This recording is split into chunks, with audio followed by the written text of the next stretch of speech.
Hi, how are you? It's good to be talking to you again by video, especially that we're now over the hump of Tisha B'Av, the 9th day of Av, the blackest day in the Jewish calendar, and we're now moving rapidly in the direction of the High Holy Days.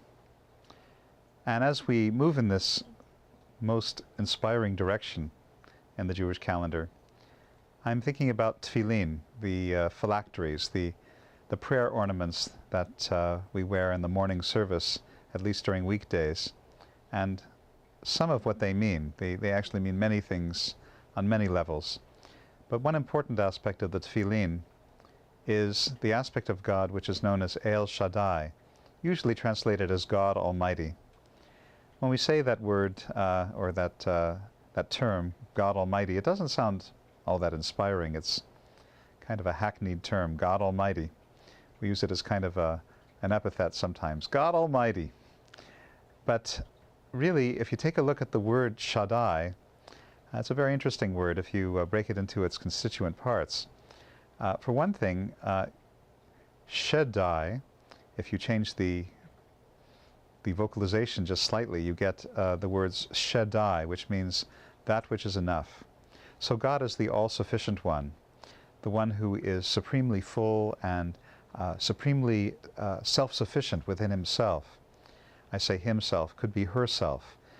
And I want to say that when one is absorbed in the quality of El Shaddai, or El Shaddai, the God aspect which is all-sufficient, then we can experience a high degree of contentment and happiness ourselves.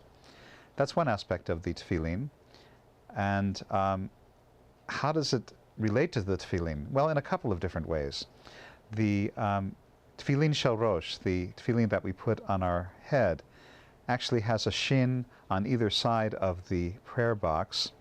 The knot that appears at the back of the head is a dalet, and then each one of the long straps is a yud. So we're actually enfolding and wrapping ourselves in this quality of Shaddai, of contentment, of all-sufficiency.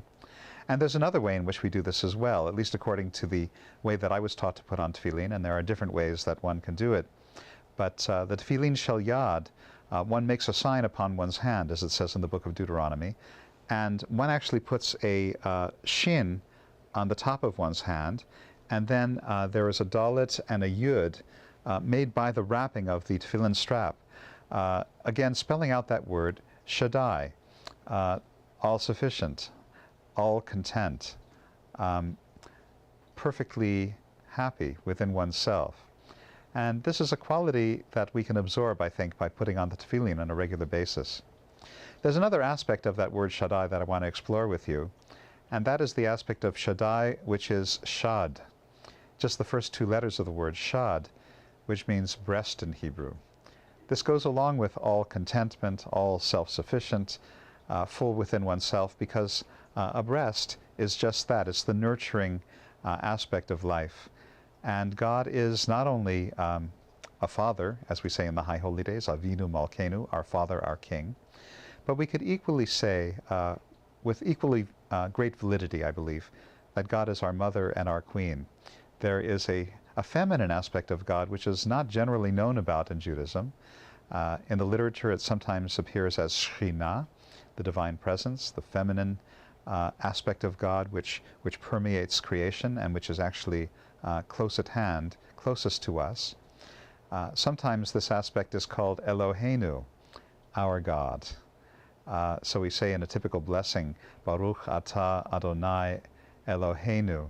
So Adonai is one aspect of God, usually translated as Lord. Eloheinu is our God. That aspect of God which is close at hand and which is, according to the rabbis, feminine, which is motherly, which is nurturing, which is like a shad, which is like a breast that gives life to all of creation, and particularly to human life. So there is this mothering, feminine aspect of God, which is, I think, a balancing kind of concept to have about divinity, and a very important thing in this age of women's liberation, where women are empowered to do so much more than they have in well, probably thousands of years. According to certain theories, women were all-powerful 5,000 years ago, there was a matriarchy in place, just as there has been a patriarchy ever since then. Now things are shifting into a new kind of balance, and women are coming into their power. And I would say that God also is emerging in her power as a kind of femininity, a kind of softer version of God than we're used to encountering. This is something that I think we can encourage in our own experience, just by being conscious of El Shaddai, that aspect of God which is not only content within itself, but capable of bestowing contentment upon us. Many people would say that this is the essence of the spiritual life, being sameach bechelko, being content with one's lot.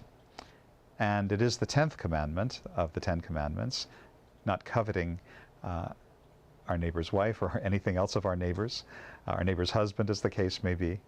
This is very important, because it's when one wants unduly that one is tempted to make the worst kinds of mistakes.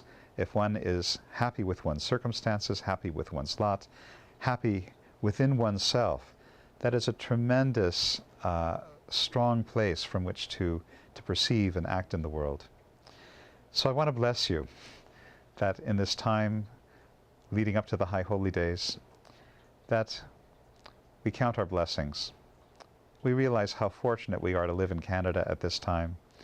We realize how fortunate we are to have had the summer we've had in Winnipeg, warm, dry, mosquito-free. What a blessing.